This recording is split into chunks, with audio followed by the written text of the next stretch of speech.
विकास गुप्ता और मैं एक स्टूडेंट हूँ और मैं तहे दिल से आपका शुक्रगुजार हूँ कि आपने जो जिज्ञासा की जोत जगाई है हम सब के अंदर धर्म के बारे में जानने के लिए। और मैं भी पहले धर्म के बारे में ज़्यादा नहीं सोचता था, मगर आपको सुनने के बाद मुझे भी धर्म में रुचि हुई है। और अब जब मैं कुछ कुछ जानने लगा हूँ धर्म के बारे में, तो मेरा आपसे सवाल ये है कि मैंने एक शब्द सुना है काफिर। तो ये काफिर शब्द जो है ये ईश्वर को ना मानने वालों के लिए है या इस्लाम को नहीं मानने वालों के लिए है? भाई का बहुत अच्छा सवाल है।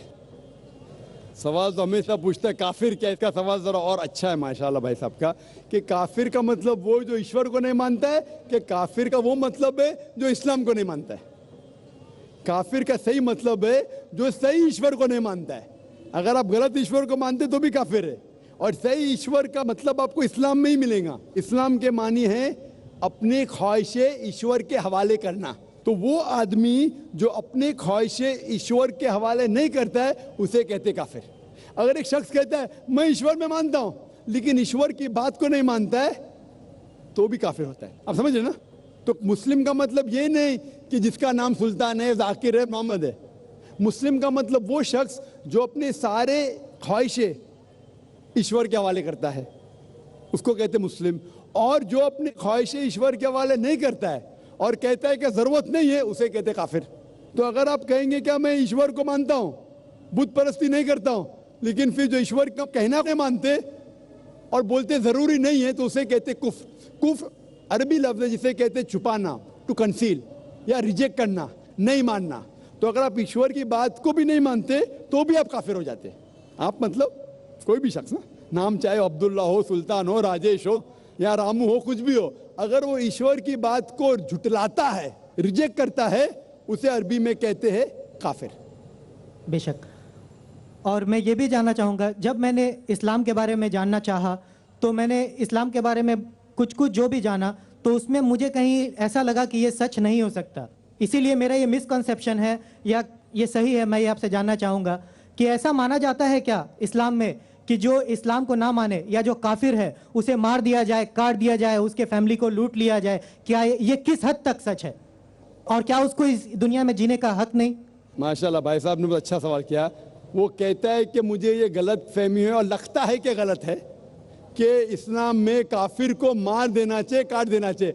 आपको कोई भी मुसलमान ने मारा या काटा है ना? आप माशाल्लाह सही सलामत है, अल्हम्दुलिल्लाह। आपको किसने मारा, काटा? मैं जानना चाह रहा हूँ कि ऐसा कहीं है लिखा हुआ या नहीं? Very good. ये क्या होता है कि जो लोग इस्लाम के खिलाफ किताबें लिखते, मिसाल के तौर पे अरुण शूरी का नाम सुने?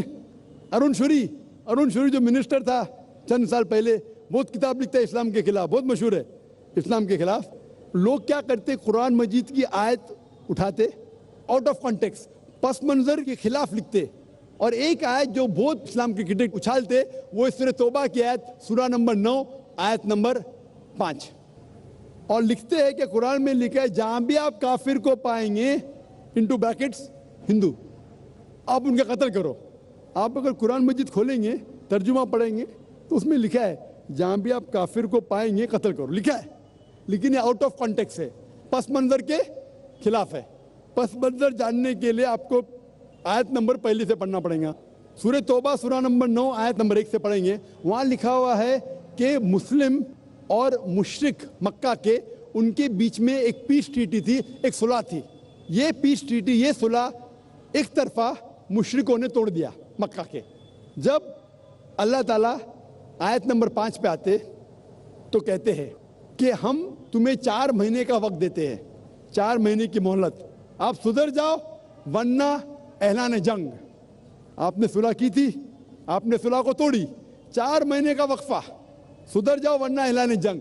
और फिर अल्लाह ताला कहते हैं सूरह तौबा सूरा नंबर 9 आयत नंबर 5 में, जंग के मैदान में जब भी आप काफिर को पाएंगे, मतलब दुश्मन जब आएंगे जंग के मैदान में, तो आप लड़ो, डरो मत। अभी कोई भी आर्मी जनरल आज की तारीख में, सिपा सलार, वो थोड़ी कहेगा दुश्मन आए तो भाग जाओ, वो कहेगा डरो मत, लड़ो, मारो।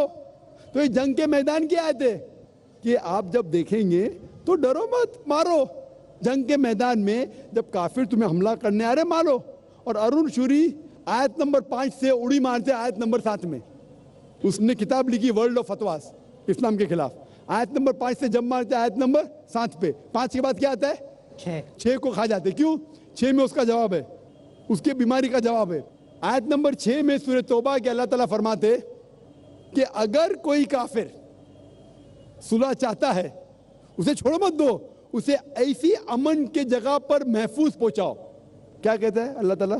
अगर कोई काफिर सुलह चाहता है, अमन चाहता है, उसे छोड़ो मत दो, उसे संभाल के हिफाजत के साथ महफूज जगह पे जाके छोड़ो। Escort him to a place of security. आज का सिपा सलार सबसे दयालु क्या बोलेगा? दुश्मन को जान दो। यहाँ अल्लाह ताला कहते सिर्फ छोड़ो मत, ऐसी जगह पे लेके जाओ हिफाजत के साथ जहां वो महफूज है। समझ रहा? तो ये कुरान के आयत है। तो इन लोग पसे मंदर के खिलाफ कोट करते, और जहां भी जिहाद के आयत है, जंग के मैदान में जब आप मिलते गैर मुस्लिम से, वो आपको कत्ल करना है, कत्ल करो। उसके बाद फौरन आप पढ़ेंगे सूरह अनफाल सूरह नंबर 8 आयत नंबर 60 के बाद 61 में लिखा है अमन बेहतर है। महाभारत में कत्ल करने के कितने श्लोक आते? कितने? हजारों, कुरान से कई ज्यादा। तो महाभारत जानते हैं आप ना? जब मैं हिंदू से पूछता हूं महाभारत में झगड़ने के कितने, लड़ने के कितने श्लोक है, तो वो हिंदू मुझसे कहता है के खिलाफ मैं कुछ नहीं कह, हमारे धर्म में भी धर्म युद्ध है। सुनिए मेरी बात ना, धर्म युद्ध है बराबर। तो हिंदू मुझसे कहता है ये जो धर्म युद्ध है क्या है? बातिल के खिलाफ है। वो बातिल को झगड़ने का लिखेला महाभारत में। तो मैं कहता हूं कुरान में भी वही लिखा है, किसका कत्ल करो? जो धर्म के खिलाफ है। आप समझे ना? धर्म युद्ध मतलब हक और बातिल के खिलाफ झगड़ा। तो बातिल को कत्ल करने का लिखा गया महाभारत में, वही लिखा है कुरान में। और भगवत गीता, भगवत गीता जानते? सबसे ज्यादा पढ़ी जाने वाली किताब भगवत गीता। श्री कृष्ण अर्जुन को सलाह देते हैं। अब जब भगवत गीता पढ़ते हैं चैप्टर नंबर 1 भाग नंबर 1 श्लोका नंबर 42, 43, 44, 45, उसके अंदर अर्जुन कहता है, झगड़ा होता है अर्जुन पांडवास और कौरवास। पांडवास 5 भाई, कौरवास 100 भाई। अर्जुन जंग के मैदान में हथियार को जमीन पे रखता है और कहता है मैं जंग के मैदान में निहत्था मरना पसंद करूंगा बनिस्बत अपने रिश्तेदार से झगड़ा करूं। उसके फौरन बाद, चंद श्लोक बाद, भगवत गीता भाग नंबर 2 श्लोका नंबर 2 और 3 में श्री कृष्ण कहते, क्या कहते? ए अर्जुन, तू बुज़दिल कब से हो गया? ये गलत ख्यालात तेरे दिल में आए कैसे? तू नपुंसक कैसा हो गया? इंपॉर्टेंट। श्री कृष्ण अर्जुन को क्या बोलते हैं? इंपॉर्टेंट, नपुंसक। कौन कह रहा है? श्री कृष्ण अर्जुन से। बुज़दिल कब से हो गए? क्षत्रिय का धर्म है लड़ना। फिर भगवत गीता भाग नंबर 2 श्लोका नंबर 31, 32 और 33 में कहते क्षत्रिय का धर्म है लड़ना। अगर आप नहीं लड़ेंगे तो आप सफलता पाएंगे नहीं।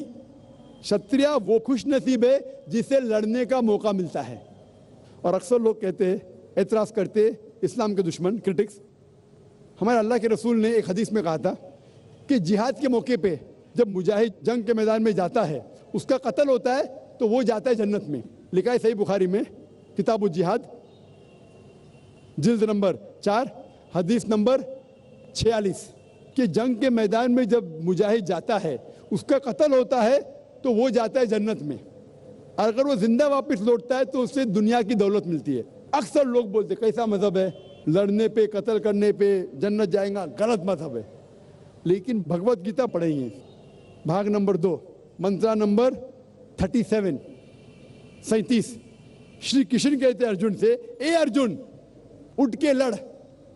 अगर तेरा कत्ल हो जाएगा तू स्वर्ग में जाएगा, अगर जिंदा वापस लौटेगा तो उससे दुनिया की दौलत मिलेंगी। हू बहू जो अल्लाह के रसूल मोहम्मद सल्लल्लाहु अलैहि वसल्लम कहते हैं सही बुखारी में, वही भगवत गीता में लिखा है। तो अरुण शूरी जब तनकीद करता है कुरान के बारे में, उसने खुद अपनी भगवत गीता पढ़ा ही नहीं। अरुण शूरी ने महाभारत भी शायद नहीं पढ़ा। अगर महाभारत और भगवत गीता पढ़ा होता तो कुरान में मिस्टेक निकालता ही नहीं। अब समझ रहे? तो ये मिस्टेक नहीं निकाल रहा। मैंने कब का आप निकाल रहे भाई? मैं अरुण शूरी की बात कर रहा हूँ, मैं अरुण शूरी की बात कर रहा हूँ। तो मैं आपको जवाब दे रहा हूँ, आपने बिल्कुल सही फरमाया कि ये गलत फहमी है कि लोग कहते हैं कि इस्लाम में लिखा हुआ है कि काफिर का कत्ल करो। ये कहाँ नहीं लिखा है? ये लिखा है जंग के मैदान में। तो आपने जो सवाल किया था कि कुरान में ऐसा नहीं लिखा है काफिर को कहाँ भी मारो, तो इतने मुसलमान आपको छोड़ते थे क्या? छोड़ते थोड़ी थे। ये गलत फहमी है, आप समझे ना? तो ये गलत फहमी है कि जहां भी काफिर मिले कत्ल करो। ऐसा नहीं, ये जंग के मैदान में जब आपको लड़ने के लिए आ रहे, आपको मारने के लिए आ रहे, तो आप उनको मारो। ये है। Hope the answer the question. Mic